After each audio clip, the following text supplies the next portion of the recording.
দুদিন আগেই মুফাসসির ইসলাম এবং মনজুর ভাইয়ের মধ্যে একটি ডিবেট হয়। আমি সম্পূর্ণ ডিবেটটাই দেখি। তো আজকে আমি সেই ডিবেটের ব্যাপারে কিছু কথা বলবো।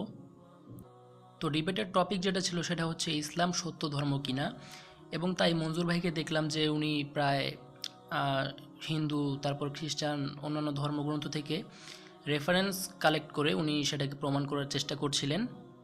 আর তারপর দেখলাম মুফাসসিল ইসলামও সেগুলোকে অস্বীকার করে উনি একটি রেফারেন্স বললেন, কিন্তু উনি রেফারেন্সটি দেননি। উনি বললেন মুহাম্মদ সাল্লাল্লাহু আলাইহি ওয়াসাল্লাম নাকি বলেছেন যে আমরা মুসলিমরা দুই মসজিদের মাঝখান দিয়ে সাপের মতো লুকিয়ে আমরা বিলুপ্ত হয়ে যাব। আর তারপর উনি ওই সাপটাকে বাইবেলের সার্পেন্টের সাথে মিলিয়ে আমাদের ধর্মটাকে শয়তানের ধর্ম বলে ঘোষণা করে দিলেন। তো আমার চ্যানেলটাই যেহেতু এই স্যাটানিজম নিয়ে, তাই আমি একটু নিজেই এই ব্যাপারে রিসার্চ করে দেখি। আর তারপর আমি এরকম কিছু লেখাও গুগলে দেখতে পাই। তো আপনারা একটু লক্ষ্য করুন যে এখানে রেফারেন্স মেলে কিনা। الله الذي يهدينا جميعا الله الذي نعتز به তো ওখানে যে রেফারেন্সটি দেওয়া হয়েছে সেটা হচ্ছে 270, কিন্তু এখানে আসলে এই কথাটি লেখা আছে 268-তে। তো আমি আপনাদের সম্পূর্ণ এই ব্যাপারটি নিয়ে পড়ে শোনাচ্ছি। এখানে যেভাবে বলা হয়েছে সেটা হচ্ছে যে ইসলাম যেভাবে অপরিচিতের ন্যায় এসেছিল, শেষ দিনও ঠিক একইভাবে অপরিচিত হয়ে যাবে, এবং তারপর কাফিরদের ভয়ে এই মুসলমানরা দুটো দুটো মসজিদের মধ্যে সীমাবদ্ধ হয়ে যাবে। এখানে এভাবে লেখা হয়েছে। তো সেটার উদাহরণ দিতে গিয়ে মুহাম্মদ সাল্লাল্লাহু আলাইহি ওয়াসাল্লাম বলেন যে সাপের মতো, সাপ যেভাবে তার নিজের গর্তে আশ্রয় নেয়, ঠিক সেভাবেই মুসলমানরাও কাফিরদের ভয়ে এই দুটো মসজিদের ভিতরে গিয়ে আশ্রয় নেবে। আর সেটাকে মুফাসসিল ইসলাম আক্ষরিকভাবে ধরে সেই বাইবেলের শয়তান সাপের সাথে মিলিয়ে দিল। কিন্তু ঠিক তার পরের হাদিসে মুহাম্মদ সাল্লাল্লাহু আলাইহি ওয়াসাল্লাম বলেন যে যতদিন পর্যন্ত আল্লাহ নামটা মানুষের মুখে থাকবে ততদিন পর্যন্ত কেয়ামত আসবে না। তো এটা ছিল মুফাসসিল ইসলামের করা দাবিগুলোর মধ্যে একটা। আর শুধু এটাই নয়, উনি আরও অনেক কথা বলেছেন ইসলামকে অসত্য প্রমাণ করার জন্য। তো চলুন সেই কথাগুলো একটু দেখে আসি। তাই যদি হয় তাহলে তোমাকে আরেকটি প্রশ্ন করি, তোমাকে মানতে হবে এই প্রতিটি ধর্মই আগে অ্যাফ্রোদাইতির উপাসনা করতো, এটা মানো? সবচাইতে প্রাচীনতম যেই উপাসনার যে প্রমাণটি পাওয়া যায় তার নাম হচ্ছে, সেই মূর্তির নাম হচ্ছে দি মাদার, ঠিক আছে? এবং সেটি বর্তমানে যেই তুরস্ক এবং আশেপাশে এলাকা ওখানে সেটা সংরক্ষিত আছে। এবং সেখানে কিভাবে এই মাদারকে উপাসনা করা হতো, কী অর্থে উপাসনা করা হতো, তাকে সকল শক্তির আধার ধরা হতো কিনা, তারপরে গ্রিক মিথোলজি আছে, রোমান মিথোলজি আছে, ওগুলো আছে, ওখানেও জিউসের দেবতা আছে, থর আছে, ওখানে তারা কিভাবে কি দেবতা উপাসনা করতো সেটা আমরা পুরোটা জানি না। তো উনি এখানে রোমান এবং গ্রিক মেথোলজি নিয়ে কথা বলেন এবং বললেন যে আমরা নাকি দি মাদার এবং অ্যাফ্রোদাইতির উপাসনা করতাম, আর এটাই নাকি সবচাইতে পুরনো। তো আমরা এখন দেখব যে এইটা কতটুকু সত্য এবং কতটুকু যুক্তিগত। তো উনি এখানে যে মাদার মূর্তিটার কথা বললেন, গ্রিকে তার নামটা ছিল অ্যাফ্রোদাইতি, কিন্তু আবার ইজিপ্টে সেখানে ছিল তার নাম আইসিস, আবার ব্যাবিলনে তার নাম ছিল সেমিরামিস। তো উনি আবার বললেন যে থোরকে কীভাবে উপাসনা করা হতো। তো হাতর, থোর, রা, আইসিস, হরাস, সেত এরা সবাই ছিল ফেরাউনের গোষ্ঠী, এবং তারা সবাই ছিল সেলফ কলিং গড এবং গডডেস। এটা আপনি গুগল করলে পেয়ে যাবেন। সো তাদেরকে আমাদের উপাসনা করার কোনো প্রশ্নই ওঠে না। তো এখন চলুন আমরা আরও দেখব যে তাদের সাথে আমাদের আদৌ কি কোনো মিল আছে। তো এখানে আপনারা যে চার্টটা দেখতে পাচ্ছেন সেখানে আপনারা দেখতে পাবেন যে তাদেরকে কোন নামে, কোন জায়গায় কী নামে ডাকা হতো এবং তাদের ফ্যামিলি মেম্বার কারা কারা ছিল। তো এখানে আপনারা দেখতে পাবেন যে গ্রিকে তাকে অ্যাফ্রোদাইতি নামে ডাকা হতো এবং তাকে কুইন অফ হেভেন ধরা হতো। এই যে যেমন মুফাসসিল ইসলাম বলছিলেন যে সকল শক্তির আধার নাকি কি, তো এটাই ছিল।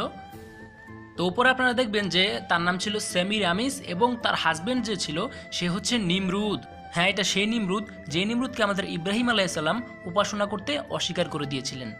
আর আমার এইসব রেফারেন্সে বা এসব কথায় যদি আপনাদের কোনো ডাউট হয়ে থাকে তাহলে আপনারা জেনেসিস চ্যাপ্টার 10 পড়তে পারেন। এর ব্যাপারে পড়লে আপনারা এও পেয়ে যাবেন যে কীভাবে এই অ্যাফ্রোদাইতি নিষ্পাপ লোকেদেরকে মেরে তাদের রক্ত পান করত। আর তার ব্যাপারে আপনি ডিটেলসে পড়লে আপনি পেয়ে যাবেন যে সে পুরোপুরি কুফরিতে মগ্ন ছিল, ঠিক আছে? আর আপনি গুগল সার্চ করলে আপনি দেখতে পাবেন তার যে নোংরা নোংরা কিছু ফটো, যেগুলো আনফর্চুনেটলি আমি এখানে দেবো না। আর এখানে মুফাসসিল ইসলাম বলছেন যে আমাদের মক্কা যে কালো পাথরটা সেটাও নাকি অ্যাফ্রোদাইটি থেকে নেয়া।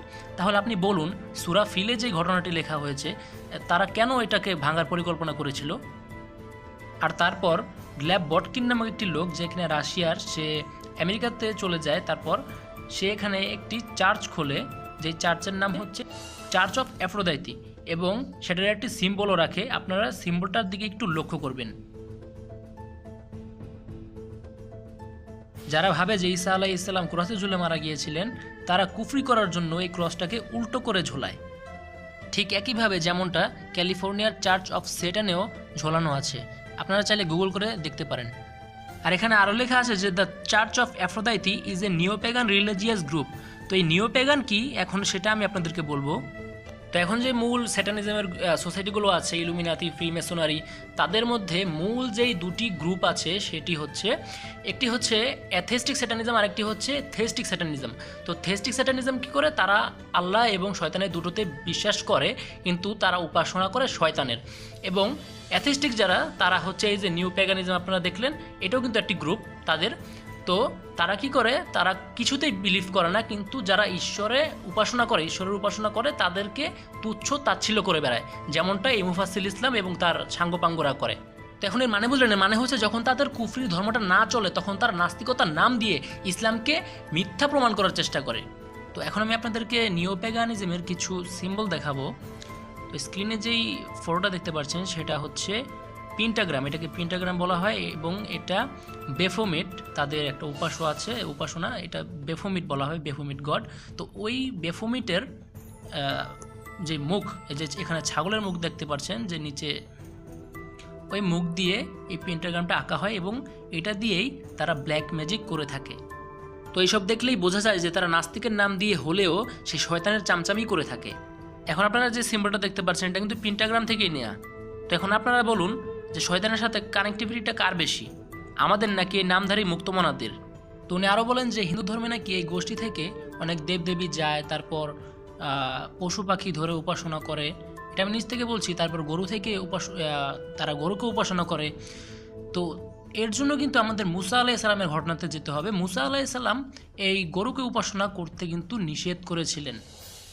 আর এখান থেকে এই কনসেপ্টটা ক্লিয়ার হয়ে যায় যে ইব্রাহিম আলাইহিস সালাম থেকে মুসা আলাইহিস সালাম পর্যন্ত তারা এই মেটেরিয়াল থিং আর যা মূর্তি পূজা, অ্যাফ্রোদাইতি পূজা, যাই বলেন না কেন, সেগুলোকে উপাসনা করতে নিষেধ করেছিলেন। তো উনি আরও বললেন অনেক প্রত্নতাত্ত্বিক নিদর্শন পাওয়া গিয়েছে মূর্তির, আর অনেক কিছু।